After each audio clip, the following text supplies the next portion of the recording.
Olá, olá, boa tarde. Sejam todos muito bem-vindos a mais uma entrevista desta semana especial em que nós estamos falando sobre a síndrome de burnout. Mais do que falando, né? Nós estamos aqui com a missão de desmistificar este problema de saúde que a gente desenvolve dentro dos nossos ambientes profissionais. Então, Ana Costa, visagista, minha querida profissional que acabou de pintar, inclusive, meus cabelos. Quero dar um beijo aqui ao Vinícius, a Elisângela, Enzo, enfim, todos vocês que estão aqui comigo, sejam muito bem-vindos. Lembranças também aí de Foz do Iguaçu, Carol Milters, nossa entrevistada de ontem, enfim, todos vocês que estão aqui. Primeiro, muito obrigada pelo tempo de vocês que estão escolhendo estar aqui comigo, pela confiança e pela vontade realmente de dialogar sobre esse assunto que hoje atinge quase 20 milhões de brasileiros, de acordo com a última pesquisa da USP, realizada em parceria com um laboratório. Bom, vencendo o burnout, a casa de todos os hóspedes, todos vocês que estão aqui, fico muito feliz. Especialmente porque, bom, não sei se vocês repararam, mas a primeira entrevista do dia, ela tem sido sempre com uma pessoa que viveu a experiência. Amanhã teremos uma exceção, amanhã será o Cortella, antes do Damião, o psicólogo que vai conversar com a gente. Mas hoje, quem vai abrir então esse dia de entrevistas é a Roberta Carusi, publicitária, autora deste livro aqui, No Limite do Estresse, tá? E antes da Rô dividir tela aqui comigo, aliás, deixa eu colocar aqui o nosso tema, até a Rô entrar e solicitar aqui a participação na live, quem que é a Roberta Carusi? Um dia a Roberta teve um treco. E aí veio uma exaustão avassaladora, dores estranhas, sensação de desmaio e outras coisas estranhas. Os médicos juravam que era depressão, mas podia ser pânico. Pensando bem, podia ser uma labirintite, talvez uma desautonomia. Na verdade, parecia ser frescura mesmo. E no meio desse caos, ela descobriu que estava com burnout, o limite máximo do estresse. Então, tá aqui o livro da Roberta, No Limite do Estresse. E nós vamos, então, conversar com ela que teve o burnout anos atrás e vai nos contar, então, o que tem feito para viver uma vida que vale a pena ser vivida, o que ela já aprendeu e tudo que ela tem realizado para ajudar outras pessoas a não terem o que nós tivemos. Vamos, então, dividir tela com a Rô. E se vocês tiverem dúvidas, enviem a pergunta aqui no pontinho de interrogação, porque em alguns momentos eu vou tirar os comentários para a gente poder ver a Roberta. Bem-vinda, querida. Olá, tudo bem? Tudo ótimo. Que bom que você aceitou meu convite. Claro, imagina, maior prazer. Eu queria até agradecer essa oportunidade e me desculpar por eu estar num lugar com eco, sentada no chão. Mas temos britadeiras embaixo da janela, gente, e aqui estamos toda trabalhada no improviso. Bom, vou te falar uma coisa. Ontem eu fiz uma live dentro do carro, né? E aí eu falei para a pessoa que me convidou, falei assim, olha, minha agenda mudou, apareceu uma reunião que eu não estava imaginando, e por que não fazer dentro do carro? Por que não fazer sentada? Não tem problema nenhum. Eu outro dia vi uma live que a moça estava incomodada com uma galinha da vizinha e num determinado momento ela levanta e fala, gente, peraí, vou fechar a porta. Eu falei, eu nunca vou conseguir bater isso. Pode ter britadeira, eu não dormi, o quarto tem eco, mas pior do que a galinha da vizinha não vai ser. Então, Olha, os meus gatinhos já passaram aqui na frente. Mas, Rô, vamos nessa porque quando a coisa é boa, o tempo passa muito rápido. Eu sei que a nossa conversa vai ser, assim, muito importante para nós duas, para outras pessoas que vão aqui nos acompanhar e que depois ainda vão assistir lá pelo YouTube, porque esse assunto, por mais que quem estiver nos acompanhando não esteja vivendo com alguém próximo, pode ser que viva. Então, essa nossa conversa vai ficar infinitamente lá no YouTube. Bom, conhece quem é? conheço uma moça simpaticíssima. Ela tem um canal ótimo no YouTube. Pô, me conta um pouco do seu canal. Agora, antes disso, eu quero ler uma parte aqui, uma pequena frase do seu livro, né, no limite do estresse. Você sabe que quando eu tive meu burnout, o seu livro foi um dos primeiros que eu comprei. Um dos primeiros que quando eu botei lá no Google, eu falei, "Ah, meu Deus, alguém está vivendo o que eu estou vivendo. E Essa escrever sensação, um livro. essa sensação de alívio que dá na gente quando a gente descobre que a gente não tá louca, não é só com a gente, não é coisa da nossa cabeça. Foi isso que eu quis com o canal. Mas você ia ler uma frase e eu já comecei a falar, que eu sou Não, tagarela. E contei. somos. Vamos lá. Ó, e eu me lembro de ter ficado assim, tudo ao mesmo tempo, né? Triste, feliz, aliviada. Feliz por saber que eu não estava sozinha, aliviada por saber que alguém já tinha escrito um livro, né? Triste por toda essa situação. Enfim, parabéns pelo livro, Obrigada. parabéns, por tudo que você tem feito. E a frase aqui é o seguinte: por favor, fulana, se apresente. Ah, meu nome é fulana de tal, eu sou farmacêutica, né? E a gente fica achando que a profissão é o que nos define. Já fiz muitos cursos e na abertura dos cursos todo mundo pede seu nome, quem é você, né? Ou o que você faz. E aí, eu sou jornalista, eu sou publicitária, eu sou médica, né? Existem algumas profissões que já trazem, né, na gente um certo carimbo e tal. Então, queria entender com você da sua profissão que carimbo veio junto, da sua profissão que estresse veio junto, e passo agora a bola para você. Qual foi o caminho até o seu burnout? Eu era publicitária, eu fui redatora publicitária, ou seja, eu trabalhava no departamento de criação durante uns 20 e poucos anos. É uma profissão que traz um status, um glamour. As pessoas veem os publicitários como pessoas descoladas, que ganham fortunas, que têm flexibilidade de horários, que tem mesa de ping-pong no meio do ambiente de trabalho, e passa a ser uma coisa muito desejada. Foi uma dificuldade que eu tive no meio do caminho, porque num determinado ponto, e a gente fala disso mais para frente, eu quis sair dessa vida de agência, eu quis mudar de profissão.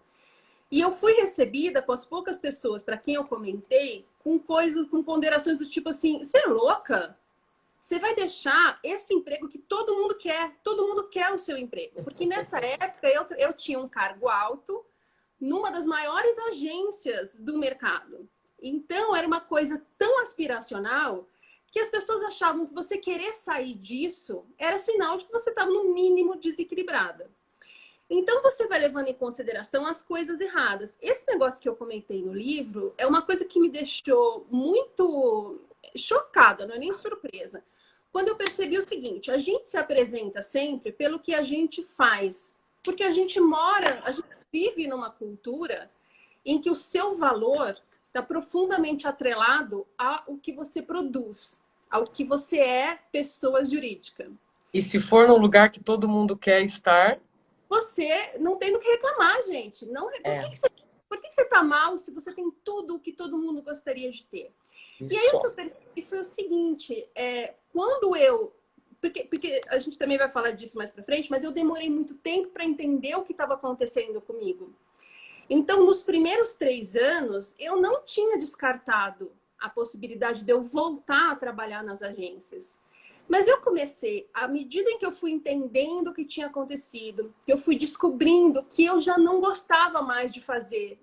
Eu amava muito fazer aquilo, eu passei a não gostar, mas não percebi. Eu continuei falando, mas eu gosto muito de fazer isso, mas eu não me vejo fazendo outra coisa. Quando eu me descolei, quando eu me desconectei da Roberta publicitária, eu não sabia quem eu era. Eu percebi que eu tinha construído a minha vida inteira em cima da parte profissional. Então eu usava essa sobrecarga extrema que eu tinha no trabalho, que me ocupava todo o tempo, como um pretexto, como uma fuga, para eu não considerar as coisas que eu não estava conseguindo resolver, ou que me incomodavam, ou que eu não queria mexer, enfim. Então eu me tornei 100% a Roberta, diretora de planejamento da agência tal. E quando eu deixei de ser, e no burnout você fica muito desamparado. Então, a primeira coisa que eu notei, à medida em que eu ia revelando o que estava acontecendo comigo, foi uma debandada dos amigos, entre aspas, do mercado. Não todos, graças a Deus. Mas aqueles que eram meus amigos por interesse. Aqueles que eram amigos da Roberta, diretora de planejamento da agência tal. da Roberta, que um dia pode ser um elo, um networking bacana para mim. Na hora em que eu deixei de ser a Roberta publicitária, eu tive uma debandada de amigos e eu simplesmente não sabia mais quem eu era. Porque se eu não era Roberta publicitária, quem que eu era?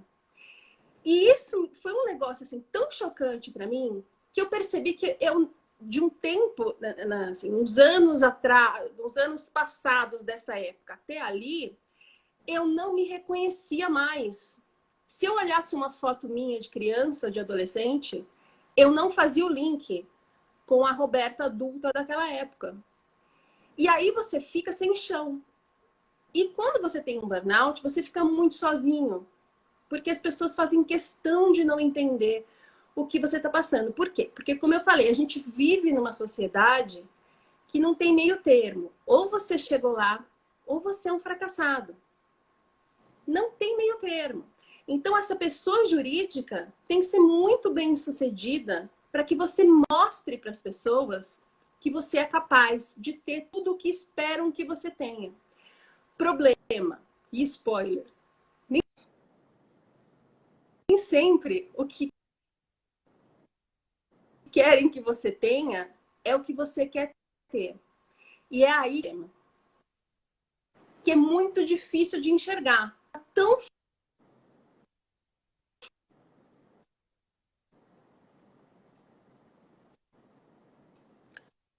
Deu uma focado. travada, Rô.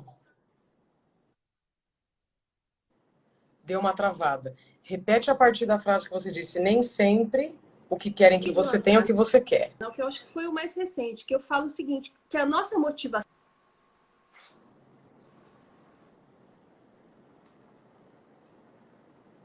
Travou mesmo. Travou mesmo, Rô. Voltou. Tá me ouvindo? Voltamos. Agora sim. Tá. Acho que podemos continuar. Seu áudio. Seu áudio agora não.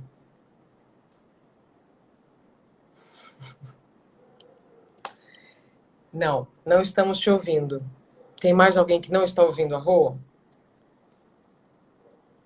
Porque aqui o meu 4G está com 3 pontinhos. Sem áudio. Sem áudio. Sem som.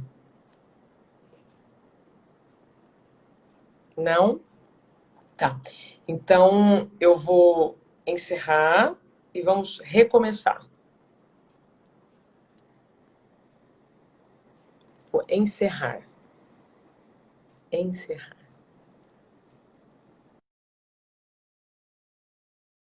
Estão me ouvindo? Ou só não estou ouvindo a Rô? Vamos ver. Eu também estou sem áudio? Isso, vamos recomeçar.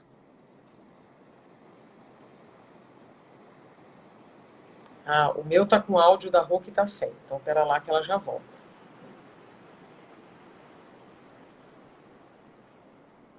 Alô, alô?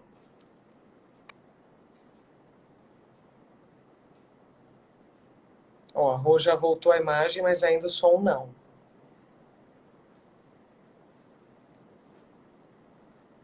Peraí, que nós estamos lidando com um monte de imprevisto, né? Já começamos assim.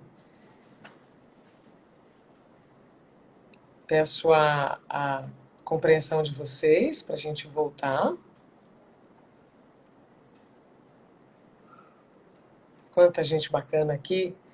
Muito obrigada, tá? Oi! Voltei. Agora sim! Deuses da internet, eles me assustam, mas eles não falham. A gente está acostumada, né, a lidar com o ao vivo. Rô, você estava falando o seguinte, nem sempre o que querem que você tenha é o que você quer. Ah, exatamente. Então, e a gente fica tão focado em corresponder a essas expectativas que a gente deixa de olhar o que faz bem pra gente. Então, a gente começa, por exemplo, a se encolher para caber num emprego que talvez não seja o ideal pra gente, mas a gente fica tentando, se torcendo, se encaixar ali, porque as pessoas veem aquilo como... E foi o que aconteceu comigo. Num determinado momento que eu queria sair da vida de agência. Eu não queria mais ser redatora. Eu queria ser roteirista. E aí eu amarelei. Porque eu falei, eu não vou segurar a onda. Inconscientemente, eu falei, hoje eu percebo. Eu não vou segurar a onda do julgamento das pessoas. De eu deixar um cargo alto numa agência grande, uma carreira sedimentada, para enveredar por o que pode não dar em absolutamente nada. E na melhor das hipóteses, vai demorar anos para acontecer alguma coisa. E a partir desse ponto que eu disse que eu amarelei, eu olho para trás e vejo que foi ladeira abaixo. Eu não estava mais que tá. Eu achava que as pessoas consideravam um bom lugar para eu estar. Mas isso é uma coisa que eu vejo hoje olhando para trás. Eu tô me vendo travada, mas você... O som continua. Agora? Agora sim, Rô. A internet, ela não tem sido... Eu tô te ouvindo. A imagem que às vezes trava. Eu peço a compreensão de todos, porque quando a gente via televisão, tinha que botar bombril na antena. Hoje é um dia de desafios para mim. Eu não dormi, tem britadeira na janela e a internet tá palhaça. Mas vamos lá. Vamos conseguir. Se a gente não conseguir, Rô, a gente transfere numa boa, tá? Porque tem que ser, não é para ter estresse. Exatamente. Aqui é a campanha anti-estresse, pelo amor de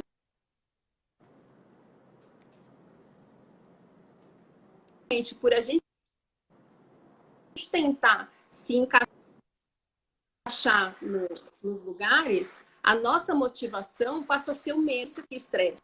De não se encaixar ali, de perder aquilo, de não conseguir.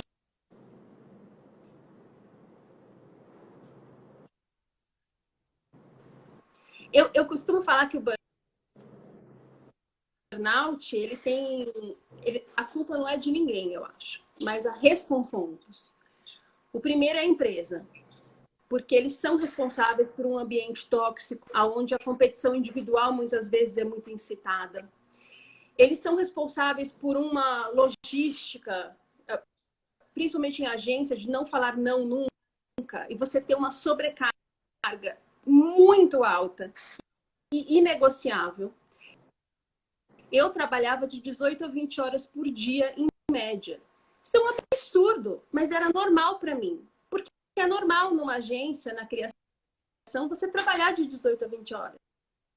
Você virar 2, 3 noites em seguida na agência, ou ir para tomar banho e continuar trabalhando. É bonito, então, né? Assim, não me chamava a atenção que eu precisava sair dali. É bonito. As pessoas no Facebook colocam lá, dando check-in 3 da manhã do domingo, fazendo job, com pose, divertido, super cool. E depois acusam você que teve burnout de ser fraco, de ser mimento, porque você não aguentou o que eles heroicamente te aguentam. Bom, então essa é a primeira responsabilidade.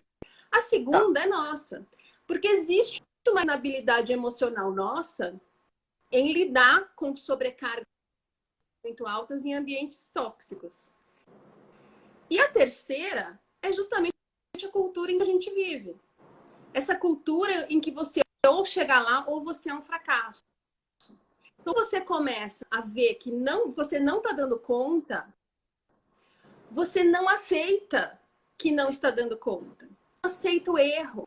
Porque a gente não pode parecer vulnerável para as outras pessoas. Porque está todo mundo tão concentrado em acreditar que pode, que é o maravilhoso, que vai chegar lá, que é o vencedor, que eles precisam, eles não, nós, todas as pessoas, nós precisamos destruir a pessoa que está fragilizada, para que com isso a gente se sinta mais forte. Então você cria um ambiente ali que não é tão simples de resolver, porque ele é fruto de uma cultura. Uma cultura que a gente não se sinta bom o suficiente, uma cultura que a gente se vitimizar, é nossa. E a personalidade de quem chega a um burnout, eu sempre falo da tia Dirce. Vou apresentar a todos aqui a tia Dirce. Tia velha é uma tia velha e amarga que mora dentro da minha cabeça. Todo mundo que tem potencial para chegar num burnout tem uma tia velha e amarga dentro da cabeça. E é legal você dar nome para sua tia. Meu terapeuta que falou, dá um nome para ela, porque é mais fácil de você ver que ela não é você. Esse crítico, esse sabotador que mora dentro da nossa cabeça, parece para mim uma tia velha e amarga.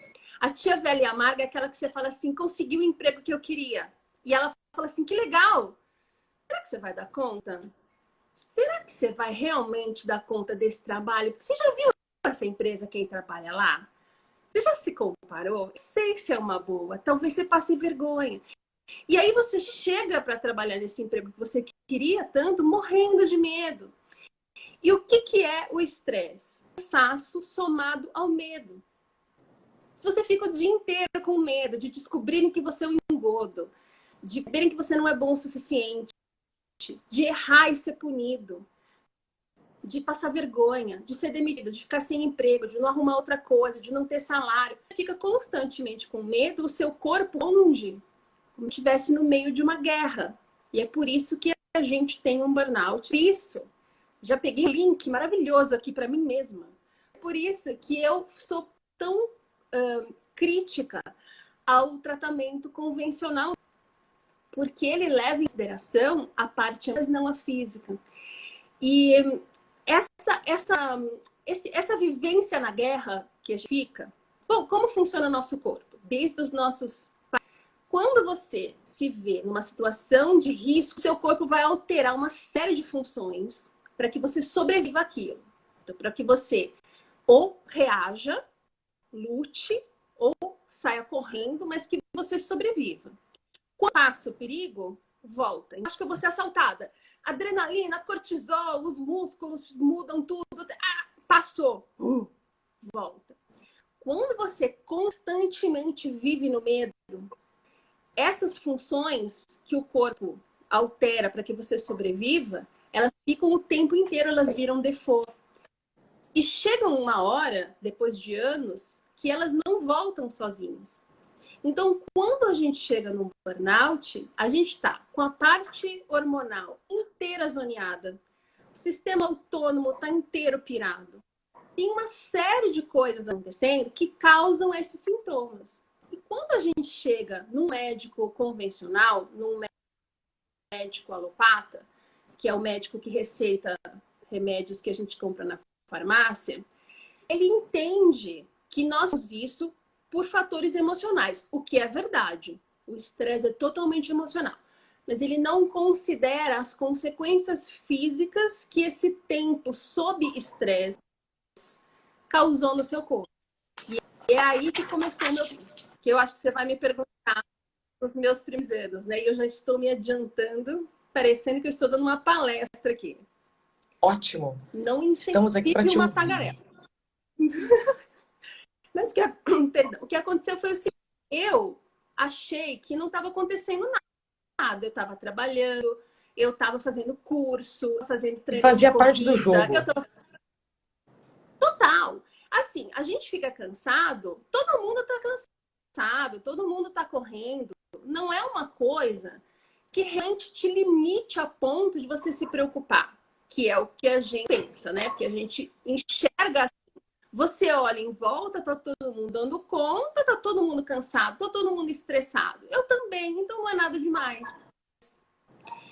E um dia tava trabalhando, ó, Luca, tava jantando com uma amiga num restaurante chiquérrimo e de repente eu comecei a passar mal.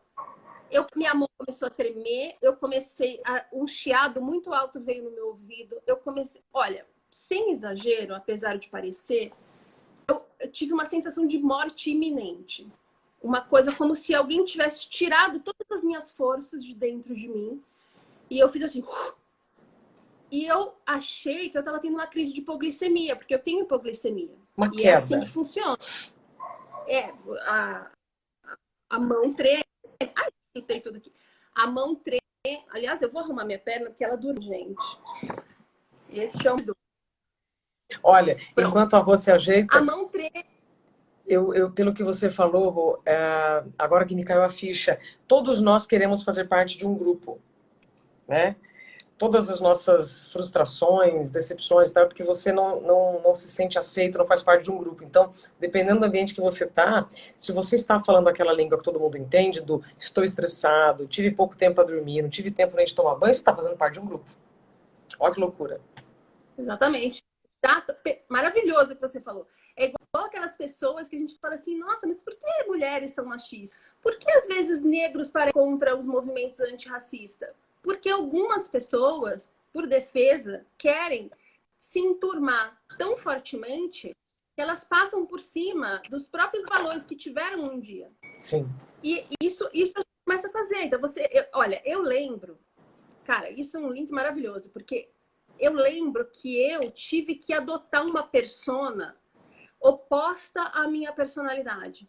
Eu virei, com o perdão da palavra, uma escrota. Uma escrota. Eu virei um trator. Eu passava em cima das pessoas. Eu precisava ser aquele ambiente para sobreviver. E aos olhos da empresa, de quem estava olhando de fora, eu sobrevivi lindamente. Mas o que estava acontecendo dentro de mim, só eu sabia. E hoje eu vejo que o que mais estressa é a gente querer ser quem a gente não é. Você querer ser quem você não é o que te dá burnout. Esse se encolher para caber num relacionamento porque você tem medo de ficar sozinho se você sair dali. Esse se encolher num relacionamento porque a sua autoestima não está muito alta e você acha que talvez ele esteja te fazendo um favor. Por que você vai sair? Esse se encolher para caber num trabalho que todo mundo acha bacana, em que você supostamente é valorizado, mas não tem tanta autonomia e fica frustrado.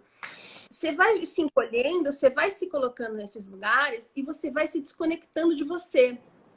Por isso que quando eu entendi que eu não era mais publicitária, eu não sabia o que eu era.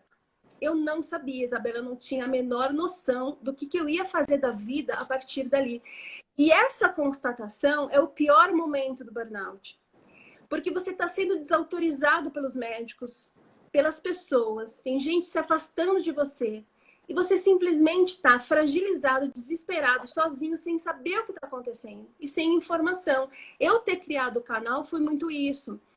Porque poucas pessoas têm a coragem que você tem de ser pessoas públicas vir a público falar sobre isso. Para você ter uma ideia, tem muita gente que me chama no inbox, que trabalhou comigo, mas não me segue, não curte, não compartilha nada, porque eles não querem ficar linkados à doida louca que fracassou, desequilibrada, que surtou. Uhum. O canal tem 2 propósitos. Bom, tem 3, porque me ajuda muito. Então, tem o propósito de... Eu tenho altos sites quando eu vou pensar em alguma coisa para fazer um vídeo, por exemplo. Mas ele tem 2 propósitos principais, que um é... O que eu passei na mão dos médicos nos 3 primeiros anos, eu não quero que aconteça com mais ninguém. Você pode falar um pouquinho sobre isso? Vou falar. Então, eu abri o canal para esse tipo de informação, para falar, gente, nós estamos sendo tratados errado. As pessoas estão entendendo errado. O outro propósito é o seguinte, como poucas pessoas têm coragem, os poucos que falam o quê? Olha como eu estava mal e olha como eu estou ótima agora. Eu venci, eu faço parte do grupo e ninguém te conta o meio do caminho. As dificuldades, o desamparo, os erros. As ciladas. Que não é sucesso. A gente erra, a gente tem recaída, a gente se vitimiza, enfim, tem medo. Então, o propósito do canal é ter aquela sensação de alívio que a gente conversou no começo. De você falar, calma, que não sou só eu. Porque eu achava que eu estava completamente louca. Chegou uma hora que eu comecei a criar louca mesmo. O que aconteceu foi assim, que eu estava falando, né? Que eu estava jantando com a minha amiga no restaurante de Carmo, comecei a passar mal. Achei que eu estava tendo uma hipoglicemia. Gente, eu vou resumir porque a coisa é longa. Fui parar no pronto-socorro. Olha, aí começa. Você tá grávida? Você não sei o quê? Fazem 1 milhão de exames. A minha sensação é que eu não tinha força. Eu não tinha força. E a coisa que mais me impressionou é que me colocaram numa maquinha, daquelas macas de metal, e eu tremia num naipe que começou a fazer barulho, eu batendo na máquina. E a minha amiga, aí nessa hora tava minha amiga que estava jantando comigo, e minha mãe, ela colocou um casaco dela por cima de mim. O que me impressionou e me impressiona até hoje é que não adiantou nada, eu continuei tremendo. E ninguém nem tinha. E aí, não deu nada, conclusão, você não tem nada. Nem falaram de psiquiatra, falaram só, você não tem nada, fomos embora. Só que a partir desse dia aconteceu o seguinte, eu entrei num nível de fadiga assustador. Eu dormia 14 horas por dia, as outras 10 eu ficava deitada no sofá, vendo série, e aí o assustador era o seguinte, eu não conseguia chegar nas primeiras semanas do sofá ao banheiro, que eram 9, sem sentar do caminho. Eu não tinha força para me sustentar 5 passos. A minha mãe, que nessa época morava no mesmo prédio que eu, ela subia para esquentar a comida no micro-ondas. Eu não conseguia ficar 1 minuto na frente do micro-ondas. Eu tomava banho, momento porca, eu tomava banho 1 vez por semana, porque era um desespero tão absurdo que não valia a pena. E eu fui em 15 médicos, se eu não me engano, agora eu não lembro se são 13, 14 ou 15, vamos dizer 14. 14 médicos. Mais e eu de tô falando 10. aqui de médicos da elite branca paulistana, que tem nomes reconhecidos, livros vendidos e consultas, que é o PIB de um pequeno país. E eu vi que os médicos eles se dividem em todos os alopatas de diversas especialidades. Sim. Eles se dividem em 2 grupos. O grupo do você não tem nada, isso é frescura, tem gente pior do que você, isso é coisa da sua cabeça, você só precisa descansar. Você tem síndrome do pânico, você tem depressão, você precisa de um psiquiatra, seu terapeuta não é competente. E aqui quero fazer uma observação para quem não me conhece. Eu não tenho nem depressão e nem transtorno de ansiedade. Eu sou ansiosa. Eu tenho um pensamento depressivo. Mas eu não tenho um nível que eu precise ser medicada, por exemplo. E o segundo grupo era o grupo que pegava um sintoma isolado e tratava como se fosse a causa. Vou te dar o pior exemplo. Porque teve um que me tratou para síndrome de Meniere, que é uma espécie de labirintite. E o pior exemplo foi que me colocou numa reabilitação física para dizer, eu realmente tenho desautonomia. É uma coisa que a gente tem desde que nasceu. É uma piração no sistema autônomo, que é aquele sistema que faz as coisas à nossa revelia. Respiração, digestão, pressão arterial e tal. E ela despirocou completamente, porque no burnout o sistema autônomo surta. E aí me colocaram, eu colapsada com esse nível de fadiga, nessa época eu já estava conseguindo andar, já estava bem melhor da fadiga, mas me colocaram num treino físico, na esteira e levantando peso. Então eu fazia o treino porque está funcionando o músculo, o pulmão, está tudo funcionando. Passava 2, 3 horas, eu não sei te contar o tanto que eu passava mal. Eu passava mal num nível que a sensação que eu tinha é que alguém ia me tirar da tomada e eu me encontrar morta no meio da sala. Você tem uma sensação nítida, você fala, não é possível, eu vou ter um AVC. Sim. E a resposta dos médicos era, então vamos aumentar o treino. Aí eu passava mais. Bom, pra você ter uma ideia, eu sou super CDF, né? Quem tem burnout normalmente é uma pessoa muito certinha, muito obediente. Eu abandonei o tratamento. Abandonar um tratamento médico, para mim, significa eu não estava mais conseguindo conter o meu desespero. Sim. E nesse tempo, eu tinha sempre a certeza de que não era nada disso. Mas eu não sabia o que era, você fica completamente desesperado.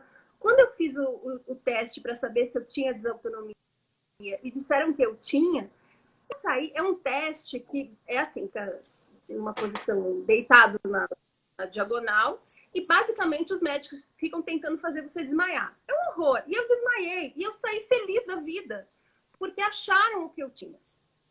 Então você fica tão desesperado para ter um diagnóstico que você fala, não, tudo bem, eu vou fazer esse tratamento.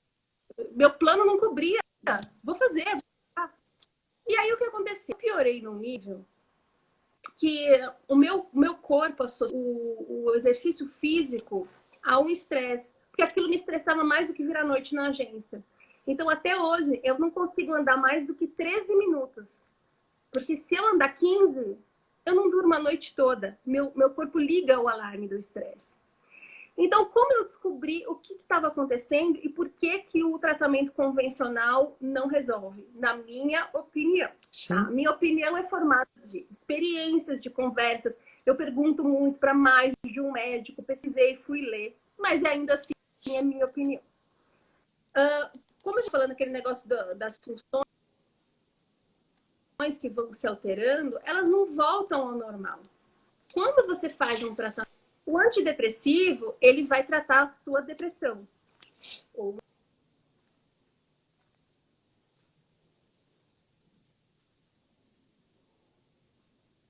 Voltou. Antidepressivo vai tratar a sua depressão. Ok, voltamos. Então, o antidepressivo vai tratar uma depressão eventual.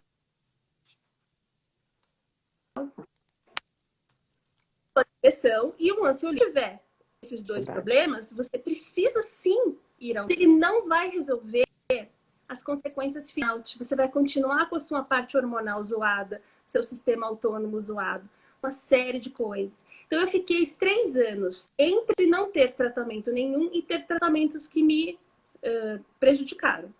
Até que eu cheguei numa homeopata. Não, mentira. Cheguei na homeopata fazia 1 ano e meio depois do treco. Ela entendeu o que eu tinha. Eu quase beijei a mulher. Porque até então, tinha médico que ria de mim. Eu tô com a visão turva. Ah, mas você tem mais de 40? Eu conto isso em todo lugar. Teve um médico que me comparou com a hemorroida dele. Falei, gente, esse é o ponto mais baixo da minha vida, não é possível. Quando eu cheguei na homeopata, o que eu falava fazia sentido para ela. O que ela falava fazia sentido para mim. Falei, meu Deus do céu, eu entendi. Ela não chegou a falar burnout, apesar de ter me explicado tudo. Então, eu demorei meses para ouvir, eu pesquisando, porque eu não parava de pesquisar. Meu trabalho era pesquisar. Você imagina o inferno que eu sou na vida dos médicos. Eu olhei lá, burnout, perguntei para ela, ela falou, isso aí, desculpa não ter te falado a palavra. Mas eu tava tão zoada, porque não ter tratamento é quase tão grave quanto o que a gente faz com o nosso corpo até chegar no burnout. Ela não deu conta, a homeopatia não dava conta. E só quando eu cheguei no meu médico atual, que é um médico alopata sim, mas com medicação ortomolecular e uma série de coisas, eu falo que ele é completamente doido, ele tem uma formação super diversa, ele é maravilhoso. Ele foi que me fez entender como estava funcionando a coisa. E aí eu falei, não, as pessoas precisam saber disso, gente. Elas não podem continuar. Porque eu vejo que tem muito psiquiatra que quando você vai melhorar e vai estacionar. E aí ele coloca na conta da ansiedade. Você não está sarando porque você está ansiosa, você não está sarando porque você não quer sarar. E aí a pessoa vai ficando realmente mal. Então, por isso que eu fico falando, feito um riscado lá na aula, de como eu acho que deve ser tratado o burnout. Que é com um médico ortomolecular, com uma psicoterapia e se você tem depressão ou um transtorno de ansiedade, você também, além disso, vai ao psiquiatra. E tem nossa parte. Porque a cura do burnout existe desde que você aprenda a lidar de uma outra forma, com pressões, com cobranças, com expectativas, com limites, para que você deixe de gerar essa quantidade de estresse no seu corpo. E é por isso que não adianta só ir no médico. Você vai ao médico e não faz terapia, você continua gerando estresse, continua colaborando para a doença e não para a sua recuperação. E se você vai só na terapia e não faz um tratamento médico, você está, vamos dizer, evitando criar um novo nível de estresse no seu corpo, não consertou ainda o prejuízo que você teve do que você passou até ali. Então, para mim, isso funciona. Eu acredito na cura do burnout. Tem pessoas que meu médico tratou que se curaram, mas tem uma lição de casa nossa muito grande. Eu queria te perguntar... Oh, perdão, pode terminar.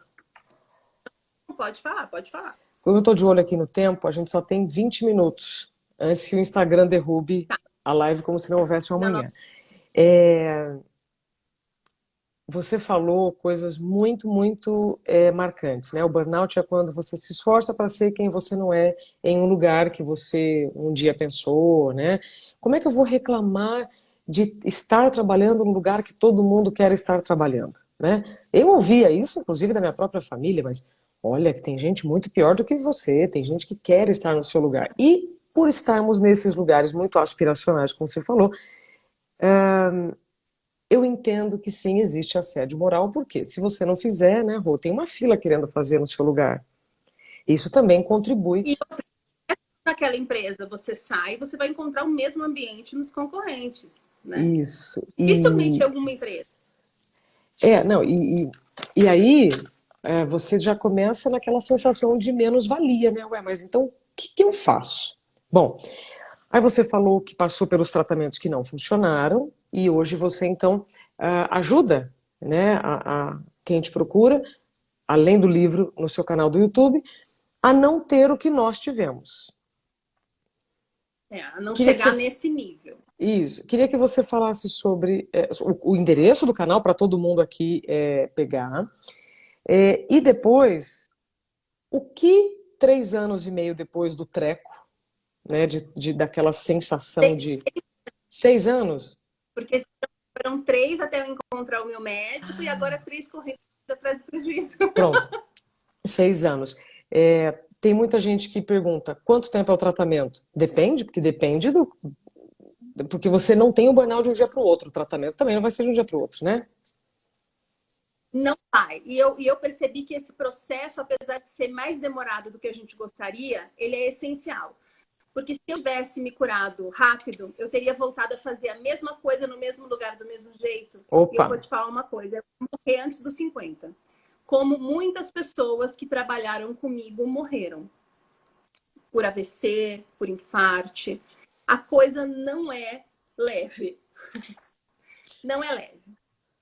Agora, o processo é a nossa lição de casa. Além da É. terapia, além do... A gente precisa se reinventar.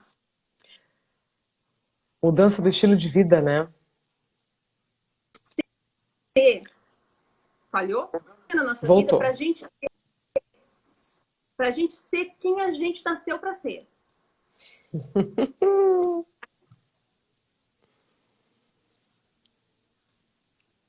Para ser quem a gente nasceu para ser.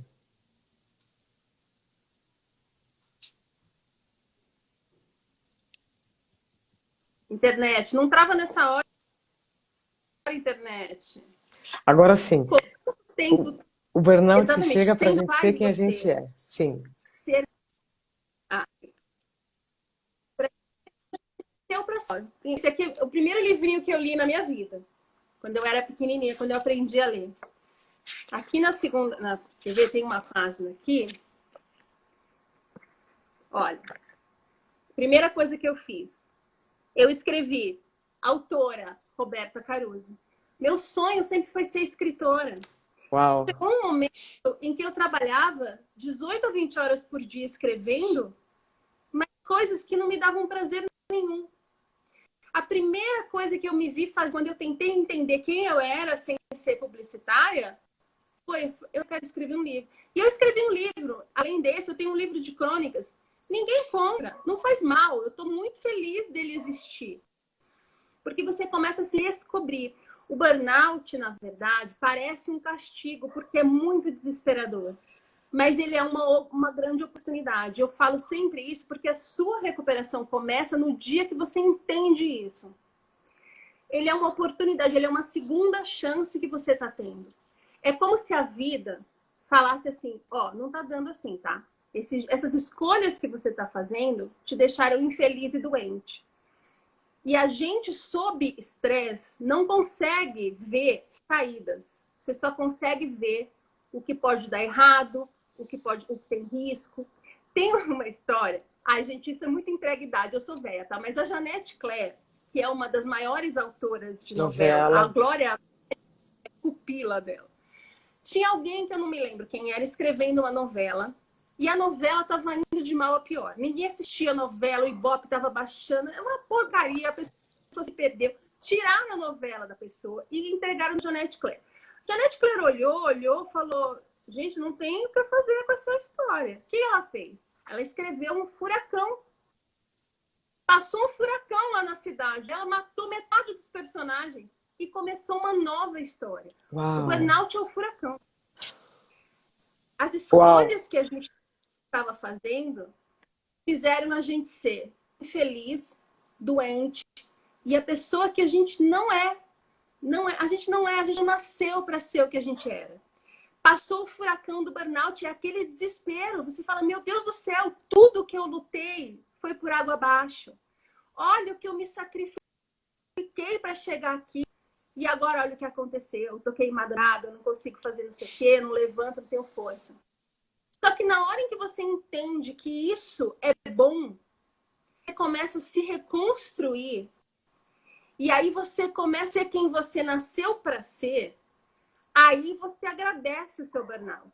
Porque sem ele, você não ia mudar. A gente não tem como mudar esse tanto se a gente não tiver muito medo. É uma mudança que a gente faz quando a gente não tem outra alternativa. Quando você tem um burnout, você tem duas opções: desistir ou se reinventar. Quando você escolhe se reinventar, você está falando a vida, ok, desafio aceito, eu vou ser quem eu nasci para ser. E aí você começa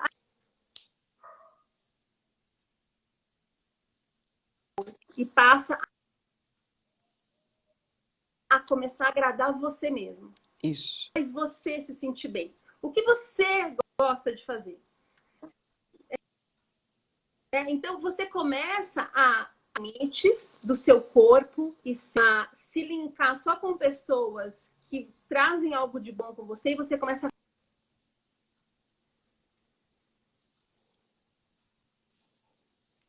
E a gente passa a outra pessoa. E isso é bom, porque a gente passa a ser uma pessoa melhor. Uma pessoa que... A gente passa a ser a gente. Isso. Podia ser vulnerável. Isso. Né? A gente vai matando a tia Dirce. Tia Dirce, ela me assombra ainda. Mas aos poucos a gente vai conversando para que ela saia de dentro de mim. Perfeito, Rô. Que aula agora que você deu, porque eu ainda não tinha tido esse insight que você teve, e como o tempo é essencial, né? Eu imagina, dia 14 de agosto é que vai completar 2 anos, né, de quando eu tive, e a ferida ainda está muito aberta, eu me emociono, eu choro e tudo mais, porque é natural, é natural. É natural. E é bom. É bom, porque você não está mais enterrando as coisas dentro de você. E aí eu ouço muito essas perguntas e vou abrir aqui, inclusive, olha, tem mais de 15 perguntas aqui, tá, Rô, para você. Mas eu preciso me recuperar logo, né? Essa é uma grande cilada que eu vejo. Eu caí nela, né, em uma situação, enfim, de querer voltar, né? Então, assim, o tempo, a paciência é fundamental. Eu vou abrir aqui para uma pergunta, Rô, porque depois eu posso conversar com você no private, mas olha só. Olha, tem muita gente agradecendo, tá? Eu vou abrir aqui um para você ver. A Deia diz que aprendeu muito com você, você ajudou num processo dela em 2019. Quer ver, ó, essa aqui, ó. Que bom. Quando eu tenho esse tipo de Não. de comentário, eu fico realmente feliz. Pera lá. Não, aqui é outra coisa. Pera lá, Deia. Deixa eu abrir. Ela foi fundamental em janeiro e fevereiro de 2019, no início do meu afastamento, né? Para procurar tratamentos e tal. Gente, a informação é fundamental, né? Olha, aí. Fundamental. Acho que alguém falando, sai desse emprego que te deixa doente, que é o contrário do que você ouve, também é muito bacana. E eu falo, viu, gente? Se vocês quiserem sair do emprego, pode me chamar. Se quiser o quê? Se quiser sair do emprego e tá sem coragem, pode me chamar. Diário do Burnout, estamos aí, destruindo carreiras desde 19... Não, é verdade, porque às vezes tudo que você precisa é de um incentivo certo, correto, para entender. Você falou das pessoas, as pessoas têm muita urgência em voltar a trabalhar. Se você ainda tem essa urgência, você ainda não entendeu o que você precisa fazer. O seu corpo não pode ser um incômodo, não pode ser um obstáculo. Ele está reagindo do jeito que você ensinou ele a reagir. E você precisa entender o seu limite. E muito desse limite é você entender como você vai trabalhar a partir dali. As pessoas acham que não podem mais trabalhar. Não, elas vão trabalhar e vão trabalhar mais e melhor. Elas só não vão mais ficar doentes por isso. Perfeito. Inclusive, na primeira entrevista, né, com a Jaque Rocha, ela falou ela deu a percepção dela que eu também ouço, né? Nossa, você procura problema ao falar do burnout. Eu falei, não, pelo contrário, eu quero prevenir o problema. Nós, então, temos a mesma missão, juntar forças para levarmos a informação correta para quem precisa da informação, né? Aí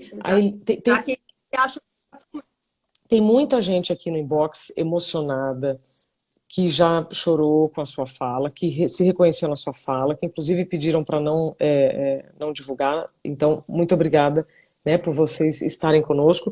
E a Eliana, olha, ela diz, Eliana de Castro Rodrigues, essa frase é muito doida, você ainda não sabe o que fazer e não pode mais fazer o que fazia. Que é aquela sensação que você falou, tipo, quem eu sou? Agora, a última pergunta, Iracema está dizendo por que os comentários estão bloqueados, Iracema, é para que a gente possa ver o rosto da Roberta e para que vocês enviem aqui as perguntas diretamente para ela, tá? Só mais uma pergunta aqui. A própria Eliana, como ajudar os nossos familiares a entenderem o que é o burnout? Né? E como é que eles podem nos ajudar? Foi o que eu falei no início. Mesmo quem ainda não está vivendo, pode viver, então já vai ter informação, né? 20 milhões, Rô, de brasileiros, né? 20 milhões e umas, né? Então, subnotificado. Porque eu tenho para mim que muita gente é diagnosticada com depressão e tem burnout. Concordo. Depois que você falou de como as pessoas podem falar com a família, eu tenho 2 vídeos no canal que se chama Para Quem Quer Ajudar Quem Tem Burnout 1 e 2. Legal. São vídeos longos porque as pessoas precisam saber falar. As famílias muitas vezes querem ajudar a gente, mas não sabem como e acabam atrapalhando. Mas a dica fundamental é o seguinte: ouça. Se você acreditar no que a pessoa está falando, você já está ajudando. Porque o nosso principal problema é, você fala e as pessoas falam, ai, que absurdo, ai, que frescura, ai, que mimimi, ai, que drama, ai, que não sei o quê. Tem que trabalhar, você é um estorvo para sua família. Você começa a ouvir umas coisas que você vai se isolando. Perfeito. Você vai fugindo, você não resolve aqui. Então, se você conhece alguém que tem burnout, se você acreditar no que a pessoa está falando, já é a melhor ajuda que você pode dar para ela. A Carol ontem falou, né? Se você não julgar, pronto. É a melhor ajuda que você pode dar. Chorei horrores. Depois só de lembrar disso também eu chorava.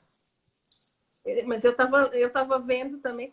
Mas assim, eu até perdi o que eu ia falar. Esqueci. Da família, que o não julgar já é um caminho. E a nossa parte diante das pessoas que não acreditam é a gente fazer de tudo, e a terapia tá aí para isso, para a gente ser fiel às nossas verdades. Você sabe o que você está passando. Você sabe que não é frescura. Você sabe que não é coisa da sua cabeça. Você sabe que tem alguma coisa mais errada do que estar só cansada ou de mimimi. Então, não se encolha para caber aí também. Vai atrás de informação, de tratamento. Eu chegava no médico com uma folha cheia de perguntas. Eu perguntava tudo, eu não levantava enquanto eu não entendia aquilo. A gente precisa, porque quanto mais você entende, menos esperado você fica, menos estresse você gera. Perfeito, você fica mais segura, né? Rô, tem uma moça aqui que ela pediu para não ser identificada, que ela está muito emocionada, ela está afastada pelo INSS, né, aceitando a dor e não sabe o que fazer. E aí eu vou emendar, então, neste pedido de ajuda, que eu não vou poder aqui expor, mas junto com uma outra pergunta que eu acho que vai ajudar.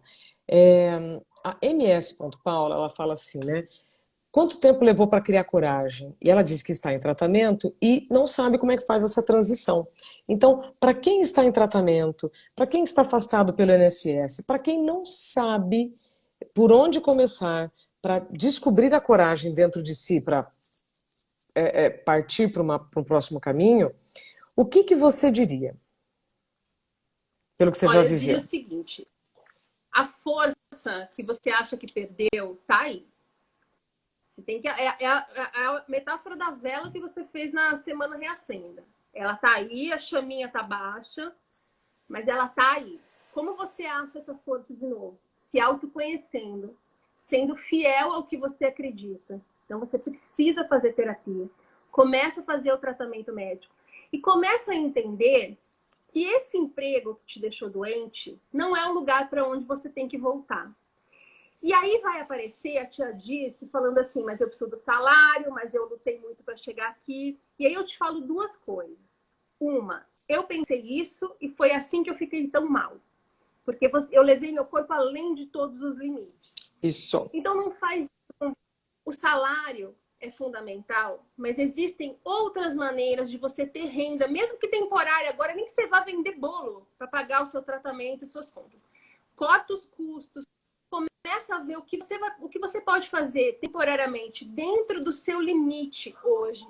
E aos poucos você começa a pensar no que você gostaria de fazer. Qual era o seu sonho quando você era criança? Perfeito. O que você gosta de fazer a ponto de esquecer o tempo?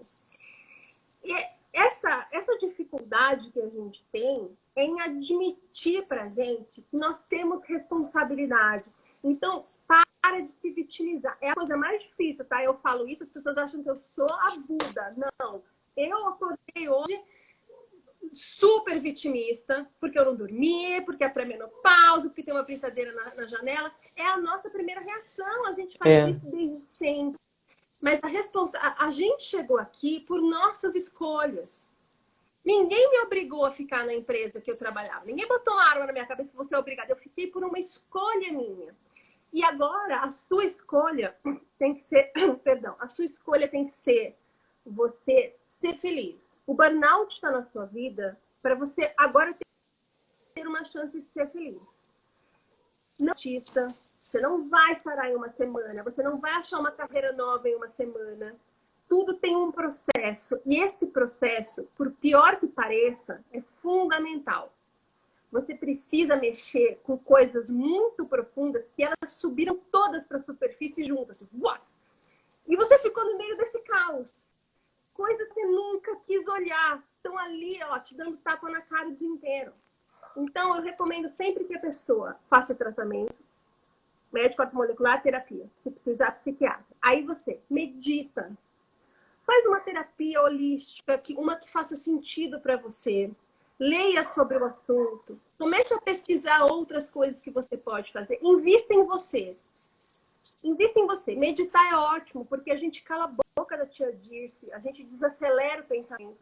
E passa um pouco esse desespero. Eu preciso achar o que fazer. Eu preciso dar conta para as pessoas. Eu preciso ter um salário de novo. Não, você precisa ficar bem. Precisa de saúde.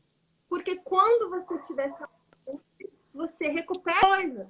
E uma coisa que as pessoas sempre falam, mas tudo que eu investi vai pro lixo. Não. O que você aprendeu no seu trabalho, tá aí. Você vai achar um jeito de usar tudo isso numa outra coisa ou na mesma coisa de um jeito completamente diferente. Essa é a hora de você deixar de ter medo de investir no seu sonho, com medo do que vão pensar ou do que vai acontecer. Risco você também corre onde está. Então, se o seu sonho sempre foi escrever um livro, escreve um livro. Seu sonho é ser roteirista, vai estudar. Eu estou estudando. Esse livro aqui, olha, eu acho legal também das pessoas lerem. Maravilhoso. Da Brené Brown. Ela fala uma coisa que abriu os meus olhos, mas foi um tapa na cara, que, nossa, eu sinto a dor até hoje. Vai acabar. Em um minuto. Ela fala assim, então encerra. Gente, depois eu falo o que ela fala no meu story. Já sei. Isso. Quem ainda não está seguindo a Roberta, Diário do Burnout. Instagram e YouTube. Isso. Você vai contar então a frase da Brené Brown lá. Conto tudo da Brené Brown lá. Que danada, já criou já uma expectativa. Rô, 1000 vezes obrigada pelo seu tempo e pela sua confiança. Eu que te agradeço pela oportunidade, Isabela. Você ganhou uma fã. Queria te falar isso. É muito corajoso o que você faz e esse espaço é muito importante. Vamos muito juntas, obrigada. vamos juntas, Rô.